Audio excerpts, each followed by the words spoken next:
In 2 Samuel chapter 23, verses 11 and 12, we find a description of the valiant efforts of a man by the name of Shammah, who was King David's servant, who was one of his mighty men.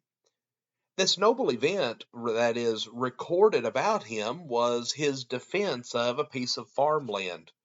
He took his stand and refused to back down, even though he had to fight alone.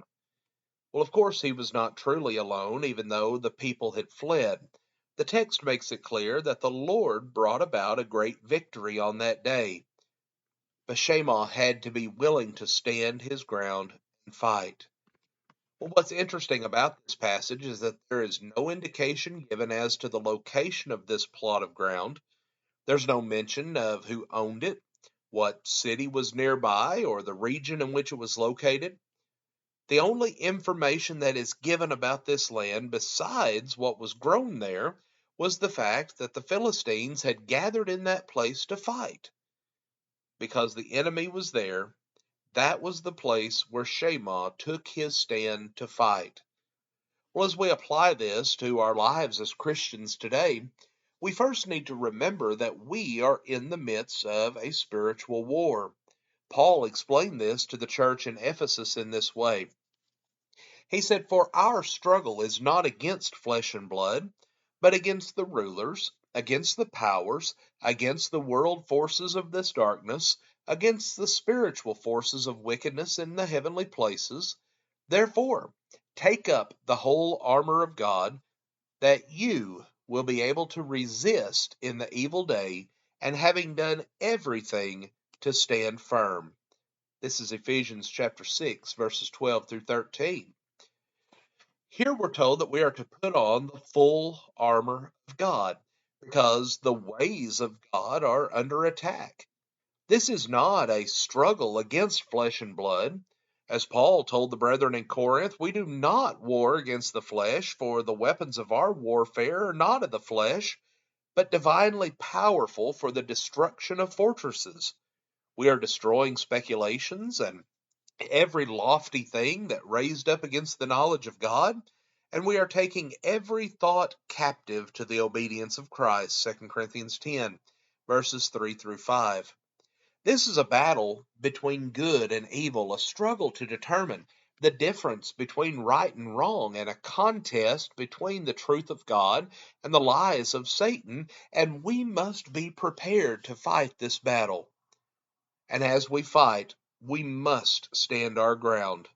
But where do we take our stand?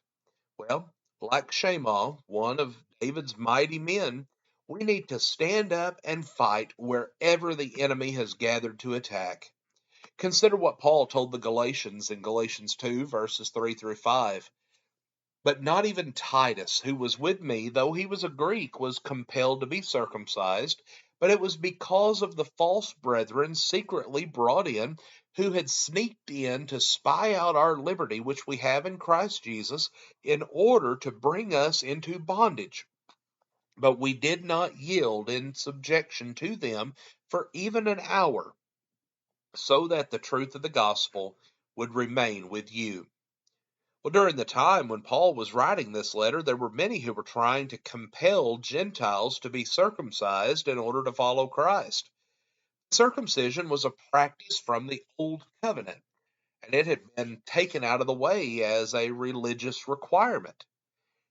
Paul told these brethren later in that same epistle, "For in Christ Jesus neither circumcision nor uncircumcision means anything but faith working through love." Yet some wanted to bind circumcision, so Paul stood his ground. Paul stood up to them and refused to compromise. He took a stand for what was right. Well, friends, we too need to stand our ground. We need to do all that we can to prevent sin and error from infiltrating the church and continuing this decline in the moral standards of our nation and the world. We cannot allow this corruption to continue to take place and to get worse. No, we cannot fight every battle, but we can take a stand where we are against the attacks that come our way. Friends, we want to thank you for joining us for our program today. Please consider these things that we've discussed and have a blessed day.